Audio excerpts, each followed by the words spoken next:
शराब घोटाले का नाम सुनते ही आपके मन में यह चेहरा जरूर आता होगा, लेकिन आज हम बात करेंगे एक और ऐसे शराब घोटाले के बारे में जिसने राज्य सरकार का राजस्व करीब 1200 करोड़ रुपए तक घटा दिया था।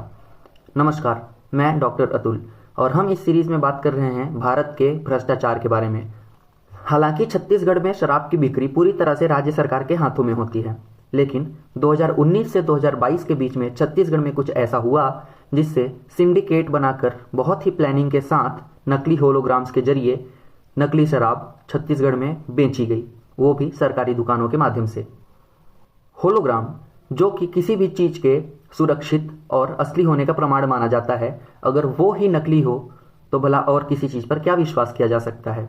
और इस भ्रष्टाचार को करने के लिए नकली होलोग्राम्स नोएडा में छापे जा रहे थे, जहां पर प्रत्येक होलोग्राम पर छत्तीसगढ़ में बैठे हुए कर्मचारी सिर्फ और सिर्फ 8 पैसा प्रति होलोग्राम का कमीशन ले रहे थे।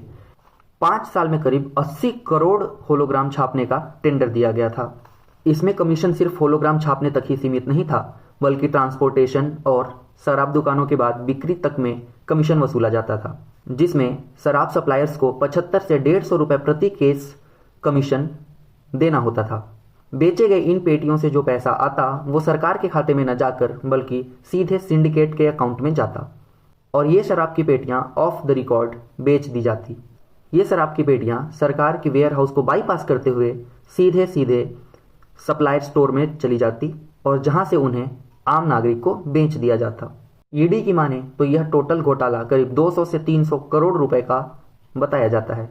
हालांकि जांच उजागर करने के बाद ईडी ने कई जगह पर छापे मारे, कई बड़े हस्तियों की गिरफ्तारियां भी हुई और करीब 250 करोड़ की संपत्ति अटैच कर ली गई। लेकिन इससे क्या भ्रष्टाचार की जड़ें कमजोर हुई? नहीं, क्योंकि जांच हमेशा भ्रष्टाचार हो जाने के बाद होता है।